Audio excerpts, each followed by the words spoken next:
In December 1989, the United States military launched a massive, unprecedented invasion. Their target wasn't a global superpower, but a single man hiding in a Vatican embassy. This is the shocking story of Manuel Noriega. Born into poverty in Panama City, Noriega was a highly intelligent young man who sought power through the military.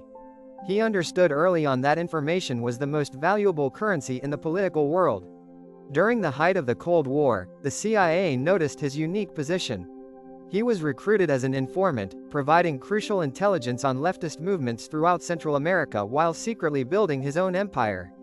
Noriega quickly climbed the ranks of the Panamanian Defense Forces. He wasn't the official president, but as head of military intelligence, he became the puppet master, controlling the country's true levers of supreme power.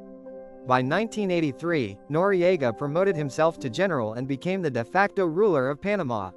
He ruled with an iron fist, brutally suppressing any political opposition while maintaining a facade of civilian democratic government.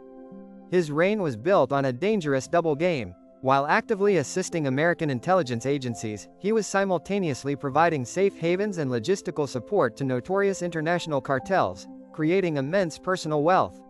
For years, Washington looked the other way because his intelligence was too valuable. But by 1987, the overwhelming evidence of his criminal enterprises became impossible for the United States government to continue ignoring. Inside Panama, citizens were exhausted. Massive protests erupted in the streets. People banged pots and pans from their balconies, demanding the restoration of democracy. Noriega responded with riot police and severe crackdowns. In a shocking turn of events, federal grand juries in the United States indicted the sitting leader of Panama on massive racketeering and drug charges.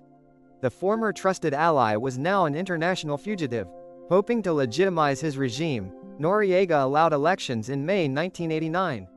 When it became clear his opposition candidate was winning by a landslide, he simply voided the election results and sent goons to attack the winners.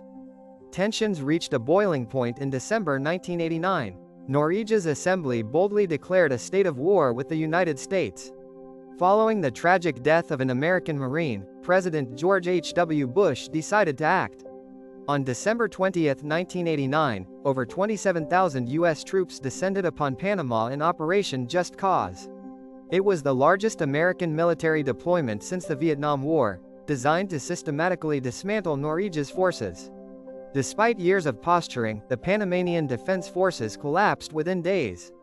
Noriega's command structure disintegrated, and the dictator was forced to flee into the dense city streets, desperately hiding from American search teams.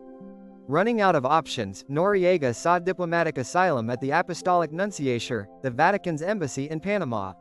American troops quickly surrounded the compound, creating one of the most bizarre diplomatic standoffs in modern history. Unable to raid the Holy Embassy, the U.S. military utilized psychological warfare. They set up massive speakers and blasted deafening heavy metal and hard rock music day and night to pressure the dictator into surrendering. After 10 exhausting days of relentless noise and mounting pressure from Vatican officials, a defeated Manuel Noriega finally walked out of the embassy gates. He surrendered directly to the American military forces waiting outside. He was immediately flown to Miami, Florida, facing trial. The former absolute ruler of Panama was convicted and spent the next 2 decades in federal prison, marking a spectacular fall from absolute power. Noriega's astonishing reign remains a chilling cautionary tale of the Cold War era. It shows how the dangerous intersection of secret intelligence, absolute power, and corruption inevitably leads to total, catastrophic collapse.